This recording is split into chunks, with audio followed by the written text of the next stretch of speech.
Hello BookTube. Today for Tag Tuesday, I will be doing the New York Times By the Book tag remix. This tag is inspired by a feature in the New York Times Book Review called By the Book, in which an author is interviewed and given a set of questions to answer. A few years ago, a booktuber named Marie Berg Carlson created a version of the pretty much drew inspiration from the By the Book feature and turned it into a book tag here on BookTube. Marie Berg Carlson no longer, I don't think she's an active booktuber anymore, but Olive of a Book Olive this past Sunday created a remix of the New York Times By the Book tag, calling it the remix. So this is the version of the tag that I will be doing. I've done the original version a year or two ago, and if I remember, I will leave a link to that video in the show notes as well, but I will be certainly linking to Olive's video. So anyway, with all of that out of the way, let's get going to the questions. Question number 1. What book is on your nightstand now? Now, if you notice to my right, there's a bit of my desk showing up in this video, and that is effectively my nightstand. I don't have a traditional nightstand, so I don't really have a space to put books there. Because it holds both of my computers as well as my phone and glasses, so there's no space to put books. But since the question is geared towards asking what am I currently reading, at the moment I'm in between books. Yesterday I finished off Fairy Tale by Hiro Mishima. I've been reading the entire series since January 1st. And I finished it yesterday, and I've had a blast with it. And I will talk a lot more about Fairy Tale this coming Friday when I wrap up my Fairy Tale project. But the book I will be starting next is Papyrus, The Invention of Books in the Ancient World by Irene Vallejo, translated by Charlotte Whittle. This is a history of books, and I've been meaning to get to it for a while, and I'm looking forward to starting it today. Question number 2. What kind of reader were you as a child? I was voracious as a child.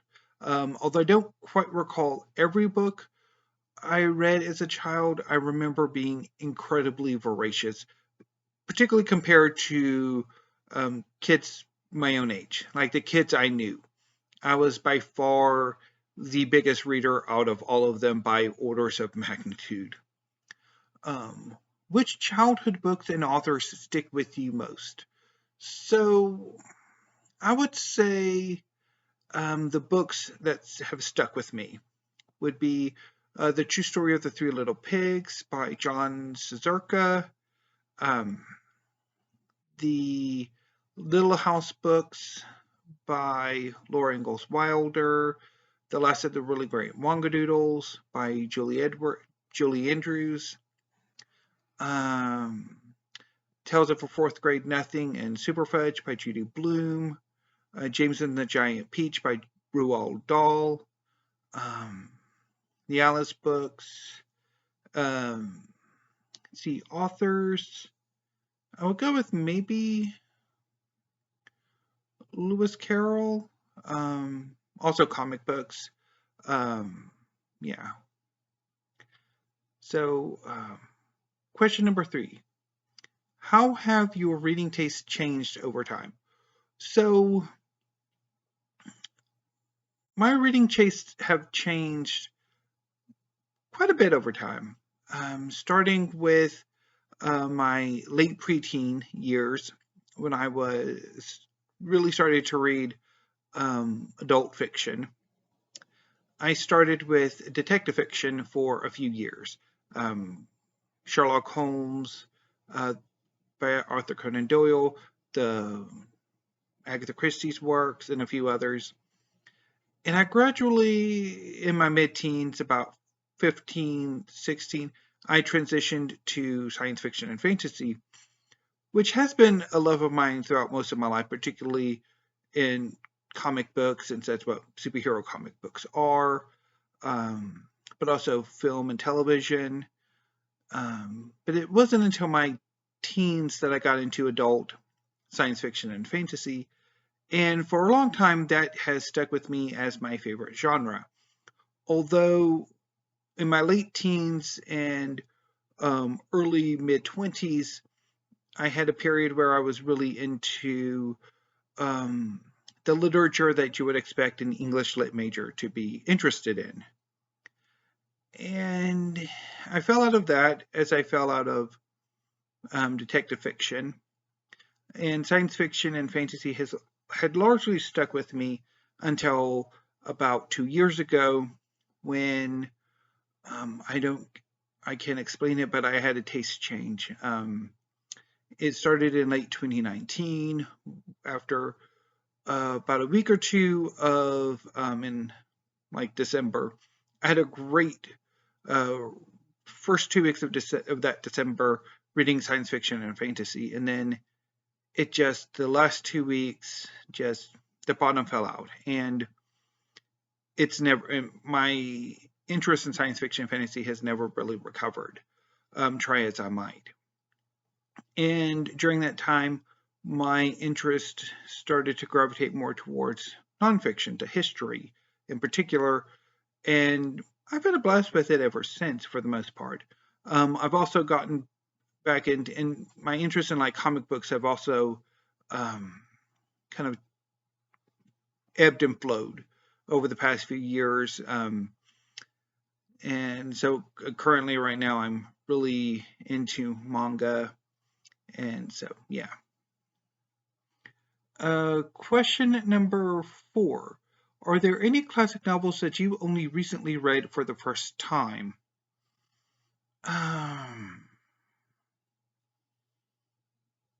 Not that I can think of, particularly not within the last year. Because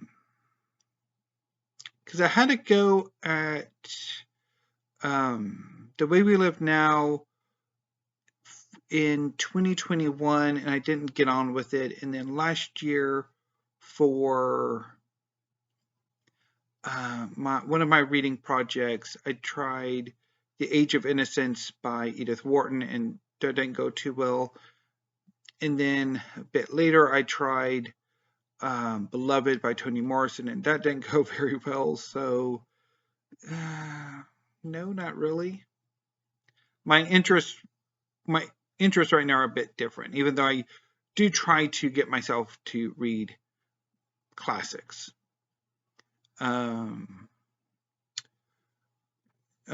Question number 5. Has a book ever brought you close to another person or come between you? Not really. Not I don't know very many people who are as bookish as I am, who are as interested in books as I am. And so books never really, or specific books never really had that effect on me or my relationships. Although, except for being as bookish as I am, and most people I know aren't. And that kind of drives a wedge. Question number 6. Which subjects do you wish more authors would write about? Well, sticking with history, I would love to see more Bronze Age histories. I would love to see a big history of the Hittite Empire, as well as something on Mitanni. I would love to see more Chinese and Japanese history, particularly pre 20th century. I really would love to see a big history of the unification of Germany. There was one that came out a few years ago, and the paperback recently came out called Iron and Blood by, let me see if I can see it, because it should be, no, the writing is Katia Hoyer, I think is her name. That was fantastic, and I would love to see a book that's about 2 or 3 times the size. So there's quite a bit I would love to see more of. Seeing fiction, nothing's coming to mind right now, sadly. Question number 7. Can a great book be badly written? It really shouldn't be. Although, I guess part of the problem is where a book that may be subjectively or objectively great doesn't necessarily work on a particular reader. And how to kind of describe that? Is it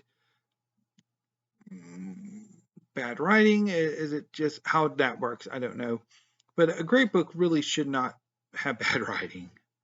That's a bit of a what? What other criteria can overcome bad prose? I would think narrative thrust, like a fast-paced plot, a plot that really sort of forces the reader to not pay too much attention to the prose. Maybe a well-realized character, but I think that would be more dependent on good prose.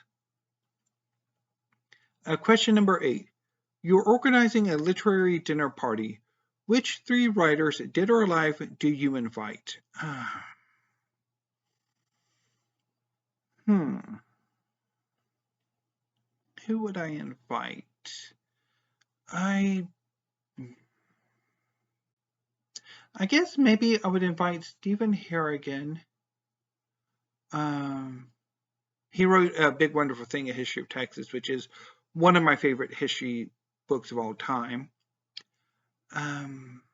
Who else? I guess maybe I would invite Agatha Christie and Tennessee Williams. I mean, it's an odd assortment, but there's quite a few I would like to meet. But if it's just 3, that's a bit random. But anyway, we'll go with those 3. Question number 9. What moves you most in a work of literature? I think